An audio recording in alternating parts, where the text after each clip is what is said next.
Twisted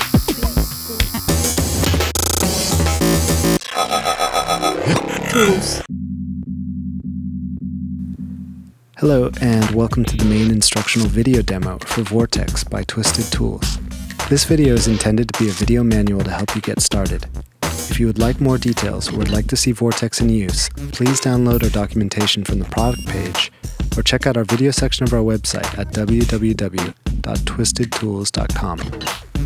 Before we begin, I want to thank some of the world-class artists and sound designers such as Richard Devine, Tipper, Ivo Ivanov from glitchmachines.com, Mike Huckabee, C-Squared, and more, who all contributed some amazing sound design for this instrument.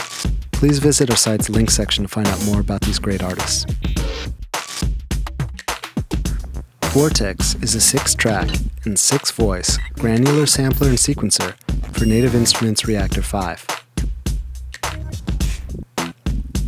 It has a unique interface with tons of modulation possibilities, automatic BPM detection and time stretching for loops, scene sequencing, full MIDI control with controller feedback, multi-out routing, extensive cut-copy-paste select functionality, and setups for Native Instruments Core 2 and Machine.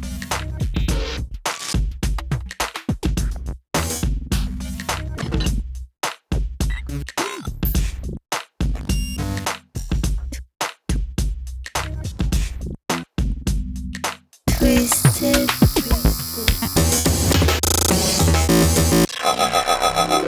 Tools. Let's begin by looking at track 1. After all, if we could understand one track, we could basically understand how the entire instrument works. Like all tracks in Vortex, track 1 has 4 different sequencer pages, accessed by clicking their display tabs at the bottom of the track sequencer area.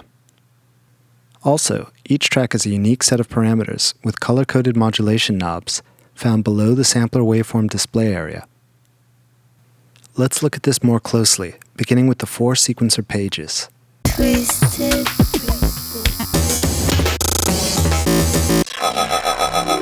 Tools. As mentioned, there are 4 different sequencer pages, accessed using the display tabs labeled Gate, Roll, Mod A, and Mod B. The Gate sequencer page, accessed using the cyan-colored tab, allows us to trigger samples on that track. By default, the Y value of each step of the gate sequencer allows us to control the amplitude of each step. This happens because our default snapshot or preset already has the amp's modulation knob set to a cyan color, indicating that the gate sequencer's Y value is mapped to amplitude, or in other words, volume. If we wanted the Y value of the gate track to control something other than amplitude, like pitch, I could simply left-click and drag on the pitch parameter label until I see the cyan color, and then right-click and drag to choose a positive or negative modulation amount.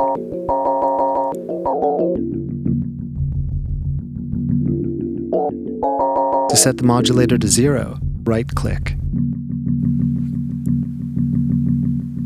To bypass a modulation setting, just left-click and drag over the parameter label.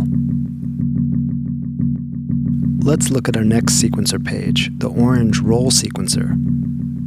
Clicking on the orange Roll sequencer tab allows you to create a drum roll or beat repeat type effect by drawing in steps where you'd like to hear the effect, and setting the Y value to control the amount of the effect itself. However, I could use the Y values as a modulation source, just as I did earlier with the gate sequence by assigning the cyan modulator to pitch. Let's set the orange roll sequence up to control pitch by click, hold, and dragging the pitch parameter label until we see orange. Now, the Y values of the roll sequencer track are controlling the pitch, while the cyan-colored gate sequencer Y values are controlling amplitude.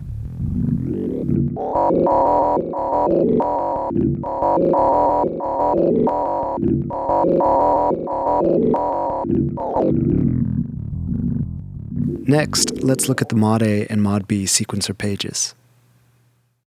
If we click on the Mod A sequencer tab, we have access to a purple sequencer track whose sole purpose is to create modulation patterns that we could then set to control any sampler parameters. In Mod A or Mod B's sequencer, nothing actually happens sonically until we assign either Mod A or Mod B to modulate a sampler's parameter. let's set up Mod A to modulate track 1's sample select, which will cause each gate set in the cyan gate sequencer page to trigger a different sample.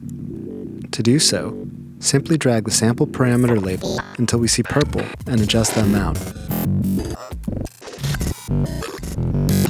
Okay, while we're at it, let's also set up Mod A to affect the pitch envelope and Mod B to control the decay time.